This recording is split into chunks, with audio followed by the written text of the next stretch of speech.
Man, I'll be honest with you guys. I watched his son because I'm younger than Coach Eric, so I watched our guest's son. But now that I've searched him on, you can search him on the web, and I know that all of you guys have seen speeches from Michael Jordan, Allen Iverson, Dennis Rodman during that Naismith Hall of Fame ceremony. So those are the things that you can see if you search him on the web. So that's how crazy and excited we are to have him here. So he coached for almost 50 years in one school, in one. This is St. Anthony. Talking about St. Anthony, he coached there since 1972. All right, and guys, in 50 years, he brought home 26 state championships. So that is more than half of the time Amazing. that he That's was there. amazing. 26 guys. It was tough for me to get one win in the UAAP. So 26 championships for this coach, and also in 2003 and 2004 they went undefeated, and they Adrian Wojnarowski, guys, the guy you know as Woj today, with all the Woj bombs. He was the one who wrote this book, The Miracle of Saint Anthony, back in 2003, 2004. So he had a great relationship with with our guest, with our special guest, and they came out with a book. It was the best-selling book. And guess what, guys? We will have an hour or so with him to really share all the knowledge and all the experiences that he's had throughout the years, throughout those 50 years. And guys, the son that I'm talking about is Bobby Hurley. You've seen him in the USA team documentary. He was the one who went up against Magic. He was the one who beat Magic Johnson in a scrimmage. And now we welcome our special guest for our coaches webinar here today, Coach Bob Hurley of St. Anthony. Coach Bob, how are you? And we Evening, are so Hello. coach. excited to have you here. My pleasure. You got to remember this is the morning here, so Oh, I'm just Oh. up. I'm right, up. right. I'm up at 8:30 in the morning with a lot of energy. We're all maybe on the slide a little bit. So I'll be a lot of adrenaline today, and I love talking about basketball. So I'm thrilled to be a part of this today and to share with guys that are doing the same thing that I did for a very long time and loved every moment of it.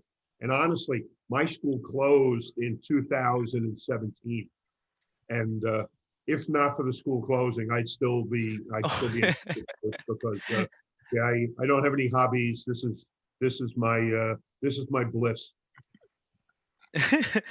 You would have won another two championships in 2017, 2018, coach. Yeah, still some pretty good kids in school. So I think we could have still had some good teams.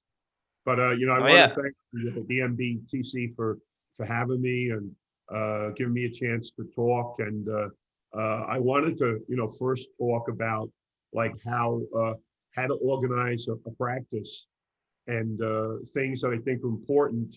And then as I'd like to share this video, which is about 20, maybe about 24 minutes of working with my 11-year-old grandson in a driveway because we're in the middle of this, as the world is, we're in the middle of this pandemic. And here, because we're right across the river from New York City, we still have a lot of limitations as to what we can do with kids. So we're not indoors at all. I do a few times a week, we do a Zoom with the kids where we do drills, and the kids are in all different places in Jersey City watching us. So, we're certainly in a different time. And I want to share with the coaches that, when my school closed, we started a foundation, the Hurley Family Foundation. And what we started to do is we just rented the gym that we used to practice in, and then we opened it up to the kids in Jersey City. So even though I coached for at the high school level for a varsity coach 45 years, assistant coach for 5, I ran basketball camps for almost that entire 50 years, probably 45 to 50 years. But since school closed, all that I have done is run camps during the summer, and the whole school year, during the entire school year, we open up the gym and kids from 8 to 17 come in and we just do skill work with those kids. So when we're doing the skill work, uh, most of my time has now been with younger kids. So the video we'll show today is stuff we've been doing with 11-year-olds here in Jersey City. And a big thing I think is just getting the kids to be able to go out and not rely on someone else for them to have a workout. To be able to, when there's a basket and you have a ball and you have some ideas, you can go out and put in the additional time and take something that you're not good at and get better at it and do it the old fashioned way. Just go out and play with purpose, work on things. And so a big part of where we are right now is getting kids to do stuff individually. So the particular things, all the things that I would talk about, a lot of the things the coaches can get if they just go on the Hurley Family Foundation. There's some videos there. There's also all kinds of other things that I think are important. Relationship with parents, what I think a high school coach, what a coach looks for in a player, the contract that we had the players sign when they were at St. Anthony's, which was a code of conduct, so that anytime a kid was confused about how he should act, he would think about this contract and say, well, oh, this guy's got everything covered. I know I can't do this because I'll get jammed up if I get myself involved in this. All those things, and then we're going to put up shortly. We'll put up this thing we're going to do today. But I think the thing today is some of the most recent things I've seen coaches do with young players or with players, period, starting with these NBA guys. And they're all good things about a lot of skill stuff. Now, getting back to like how you do things, I think the first thing with practice is that you got to get it down on paper. You want to have a schedule to go into practice with, and then you want to try to stay with the schedule. In coaching for 45 years, I conducted 2,700 practices, and my teams played 1,300 games. So I firmly believe that the organization of practice and paying attention to detail, these things are very important. What also is very important at practice is that the drills that you do at practice, they'll cover competition, conditioning, and skill work. All right, those three things have to be part of the way you do drills. And coaches would say that those three things, competition, conditioning, and skill work, two of those things should be present in every drill that you do. And if the drills are too much fun and the kids like them too much, perhaps you shouldn't do that one often enough. It probably needs to be something more challenging. And the fun stuff, though it exists to practice, a lot of times the things that you're going to get the most out of are the most challenging things that you do. So, getting a schedule down on paper in advance, writing it down, okay, and then staying with that schedule is very important. I think also before you start every time you have a workout, have a short meeting for 30 seconds with the group and then just try to lift them up a little bit about why we're going to do what we're going to do today. If they had had a bad workout prior to that, you try to get them aware that you can't string together bad workouts and then have a good game. It doesn't work like that. You build up good practices can build up, to a better game performance. So you want to start at 30 seconds, and then after practice, you want to have another meeting. And at the end of the day, you want to let them leave practice in as good a place as you can, but also based on the way the day went, because you just can't make up telling the kids it was a good workout if you're not happy with things that happen, because you're always saying to them, one of the things we always told the kids is that everything you do is like a chain, and the chain is always going to snap at the weakest link. So if there's one area, whether it's free throw shooting or defensive balance, not getting your team back on defense, the things that you have trouble with are the things against a good opponent that are going to come back and really bother you. So I think it's very important that they're aware that the things that can really hurt you, that they didn't get done. And four things I didn't write down, but four things are tremendously important to be a good team. Is the first thing is my team has to get back on defense. If I want to win games, I can't run downhill on offense and uphill on defense. It's got to be a level playing area where I run as hard to the offensive end, to the defensive end, and I'm not sprinting to the offensive end and jogging back. Nobody ever ran against us. We always would get our people back. Our guards, if one penetrated, the other was protecting. If a front court guy shot the ball, we would rebound with three players. The front court guys would rebound. If a team really ran well against us, we would try to really emphasize the offensive boards. Maybe we could make them pay because they're thinking about running against us and maybe they're not keeping enough people on the backboard. We would always look to make it a problem for the other team because we're back. And it was always get back. And as soon as you get guys back, stop the ball as quickly as possible. It drives me crazy watching games when the ball gets outletted to the guard and the guard just gets ahead of steam and he just is blasting it up the court. If, as long as you get people back on defense, as soon as people are getting back, you can go pick up the ball now, pick it up quickly, and go bother that guy. And you'd be surprised how many times when you pick up the guard early, he's just not used to that. And it's a problem. And what we also would do is we'd always push him through the scouting report, most times to the weak hand. So we come up and pick up this guy and we send him to his weak hand. Or if he's like some of the New York City guards, some of the New York City guards their best handle was their weak hand. So we'd be actually pushing them to the strong hand. So I think the lower the level, the more you want to push to the weak hand. So that was always first thing. Second thing was stop and dribble penetration. You know, you stay in the front of people, doing drills of practice that you can stay between your man and the basket. And what we'd say to them all the time is get in a stance so your head on defense is below the shoulders, okay, below the shoulders of the offensive player. When my head is below the shoulders, my eyes will be right on the numbers and the lettering on the shirt, which is a good place to be. The distance between that player with the ball and me is the length of my arm plus 6 inches, maybe to a foot, or maybe a little bit longer based on how quick he is, who I am. But regardless of that, my job is to not let him get by me.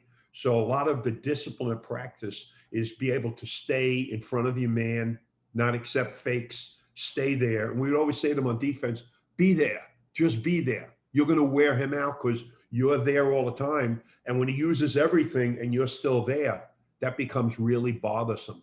And so now what he has to do is he can't penetrate, make plays. He's got to give up the ball. And when he gives up the ball now, we want to make sure that we're in a position on that pass to be able to help, but to get back and be able to contest shots.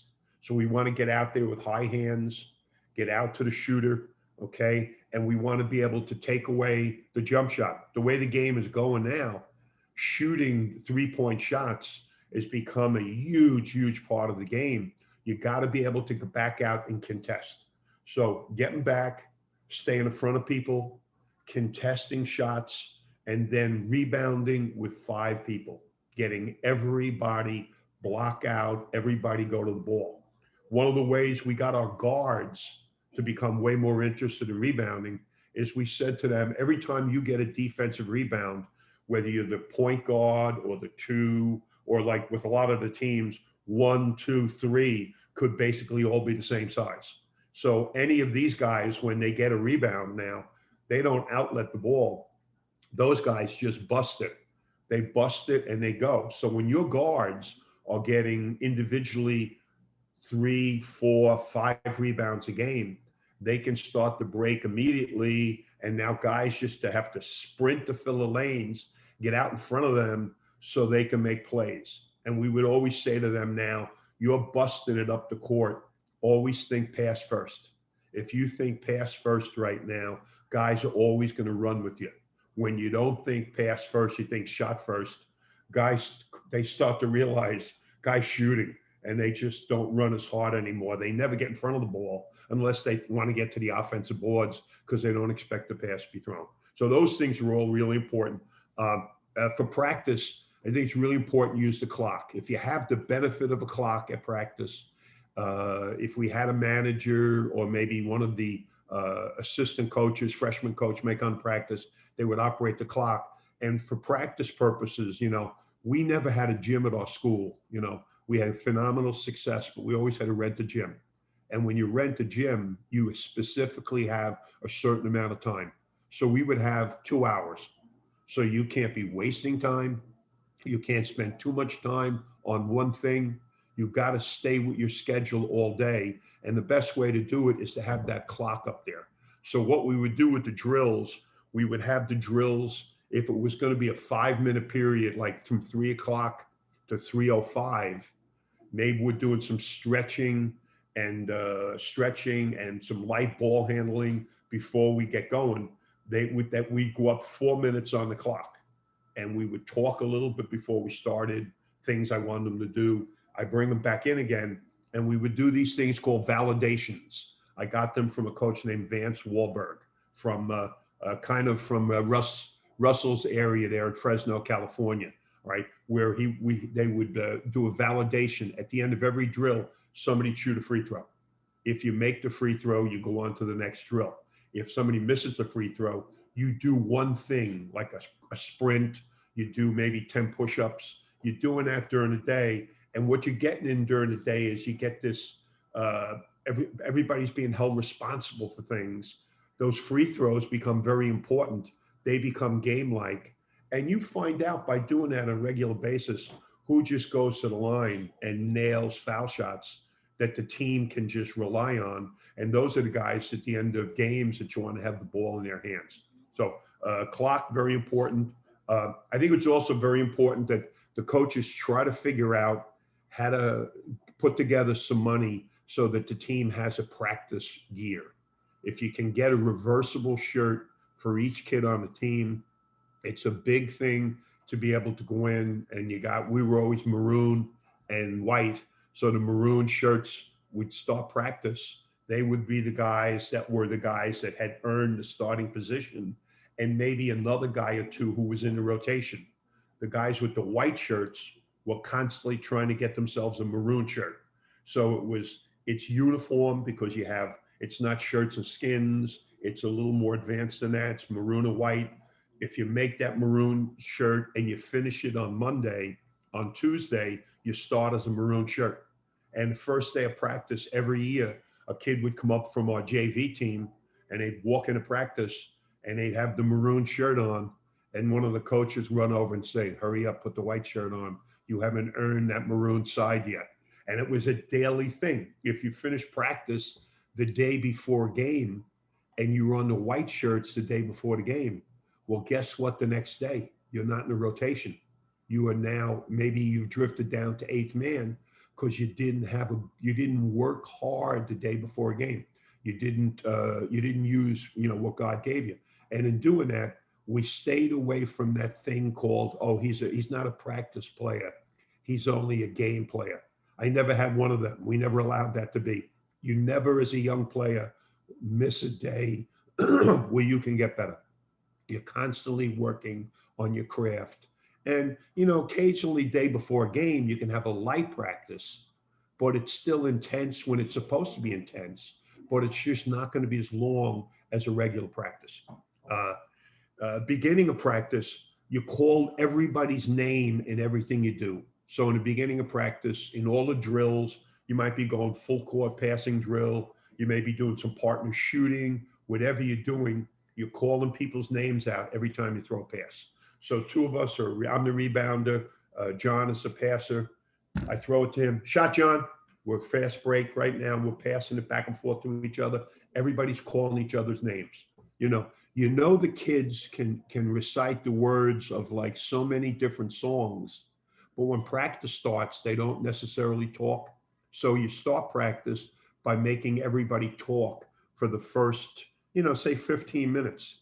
The coaches during that same period of time, every coach you practice in the early part of practice must say something positive to each kid on the team in the first 15, 20 minutes of practice. And if you can't come up with anything positive to say about a player in the beginning of practice, when we're just doing our warm-up stuff, it's probably, as we go along with more difficult stuff, they're probably only going to be challenged to do things better, and there will never be any positive reinforcement. So you always start with a compliment early, And then from that point on, they got to earn them. But at least you give them one at the beginning of the day. And it comes from everybody who's working. So everybody will say something positive about each player. Uh, we mentioned about the validations. I think the individual stuff of practice, when you do an individual skill stuff, never more than 5 minutes, and team things never more than 10 minutes. Coaches sometimes get hung up on putting a lot of time. If something's not going well, they just stick with it, and it takes away from everything else that they needed to do on a given day. And this is a sport of, it's dribbling, it's passing, shooting, rebounding, defense. So you have 5 areas that you have to get better at. And in each of those areas, there's things that you have to work on. It could be shooting, catch and shoot, but maybe teams are really being very aggressive. It's getting the ball and getting it and driving it, and then drawing the defense and pitching it. So the way you're doing things is based on looking at your team and what your team needs to get better at. So there's so many things they have to get better at that they're being challenged. So team 10 minutes, individual 5. Uh, get your running in during drills. Don't be spending a lot of time at practice running suicides or doing a lot of that stuff. Try to keep a ball involved in everything they do. I mean, you can do full court running with a ball. You can have the kids, you can roll the ball up the court, and the kids can chase, run, and sprint and get it, pick it up, go lay it in. You can throw it over their head and they can run and try to catch it over the head. There's so many things you can do with running. You could be doing a drill at one end of the court, and it could be a shell defense. You can start at one end of the court, and when it's the other team's turn now, sprint to the other end of the court and do it again. So there's constantly changing ends, and then you have the validations. And then at the end of the day, you may want to just have a couple of sprints just at the end of the day, a couple of like down, down. We like to run the 8-second sprints where you run from baseline to baseline back to the foul line in 8 seconds. And we would do a couple of those. Or we do a couple of full court shooting drills at the end of practice.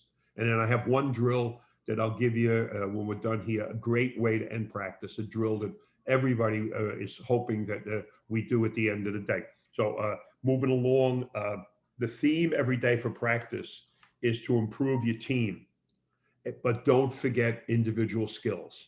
As a season, as once we get into the season, we start worrying about our team stuff so much, we're not doing enough individual skill work and probably not getting enough shooting in. And if you're not getting enough shooting in, you can run your stuff to death. But guess what's happening all the time? Guys are getting open, but they're not getting enough shooting rep in because you're concentrating on so many of the other things you get better. So we've got to work on all of this stuff. We can't ignore working on basic fundamentals. Guys have to finish, working on finishes around the basket. We got to use both hands. We have to have a variety of shots we can shoot. We got to be able to, go in there and expect contact, keep the head up and look to score, and not get in there and like flinch and flip it up and be concerned about contact. All of those things are part of what we do as we're trying to do team. Uh, Practice should fit your style. If you want to play a certain way, that's the way you should practice. We always play man-to-man defense. We wanted to advance it on rebounds and steals quickly. And in half-court offense, if we had the numbers, we would play. If everybody's back on defense, then we get ourselves into half-court offense. But we wanted to have a way we were going to do things. We wouldn't be running a style at practice that might be the opposite of the way we played. And what coaches get in trouble with is coaches sometimes get so hung up on what a great college coach is doing that they want to run that system, but maybe it doesn't fit their personality, or even more so, the kids that you get. Like my teams at St. Anthony's were always guard oriented, perimeter, maybe one guy who we designated as a center, but wasn't always really a center. So we always played through the perimeter. So we never really played a lot of power basketball. So looking at stuff where the ball's going inside all the time, it wasn't necessarily the way we're going to play. But when we did have a big guy, we altered our style a little bit, to fit the way we're playing. We never made the kids fit one way of playing. Defensively, maybe we played kind of the same all time. Offensively, we kind of tweak things, based on the kids we have. Um, Practice should fit your style. And also, I was always a firm believer, whistle. Use the whistle. When I blew the whistle at practice, everything stopped. Everything would stop. The kids would look at me now. And if I wanted to have something to get control, I would blow the whistle and I point to the half court circle. When I pointed to the half court circle, and we did this every day.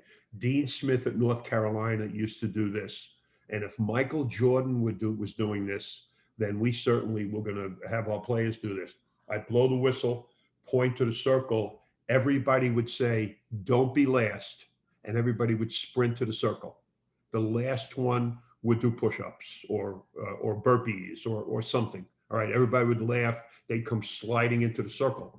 But in doing that, my voice and what I was doing was drawing their attention. If I didn't point to the circle, but I blew the whistle and stood there and I started talking, I would talk loud in the beginning. But as I went along right now, I would talk lower, which meant that for wherever they were in the gym, they needed to get over near me quickly so they could hear what I had to say right now. So I think that was pretty important.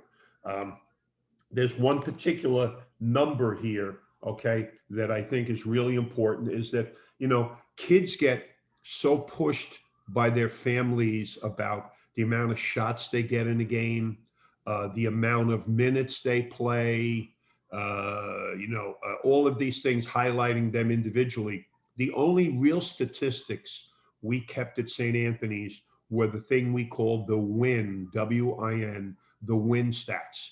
And the win stats were the statistics we kept of the amount of deflections you got, the amount of steals you got, the amount of loose balls that you covered, the amount of block shots, drawn charges, defensive rebounds, and then the last one was the throw aheads. When you have the ball and we're changing ends, how many times you throw it ahead. So if we went back through all of those things, deflections, loose balls, steals, charges, block shots, we even put in to get better because of all of this perimeter shooting, we put in contesting 3-point shots, forcing a tough shot up. So we would have a contest, a block out we added, so you had our guards getting inside and blocking out, and we would go from blockouts, all right, to defensive rebound, and then the throw aheads. We would give you 1 point for each of those. The manager on the bench would keep a stat, and it became the biggest stat we had. Each kid had his own numbers, and if you got the most numbers in the win stat, you did no conditioning till the next game. So now, if my win stats becomes like in the beginning when we started, guys were getting low double figures, 13, 14, 15. But if there was a winner, the next day when we're doing all the validations and we're running the sprints and we're doing all of the things that we would do during the day, whoever won the win stats, he'd be standing on the side with the coaches and he'd just be yelling encouragement to everybody else with a big smile on his face because the dude is not doing anything right now because he earned it in the game. If two guys were very close in number, we would just give two of them the opportunity. And it got everybody wanting to do all the little things. And then kids started to be so conscious of it. We went from low double figures. We had some performances in games where two guys had 25 or more in a game.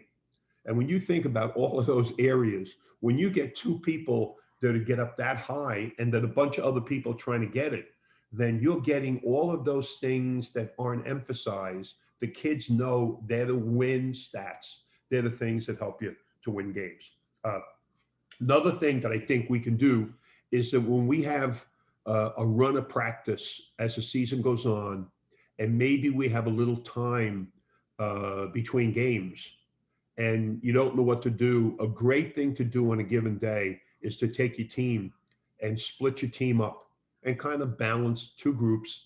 If you have two assistant coaches, excuse me, if you have two assistant coaches, have one coach each team, and now put time up on the clock, and you can become the referee. I like being a referee because it gave the assistant coaches a voice in running the teams. Or I would want to watch this whole thing, and I go climb and get a seat in bleachers, and I'd have a kid on each team who was either a kid that was a natural leader or a kid that needed to be more of a leader, and they would coach each team, and we would try to go through 15 end of game situations.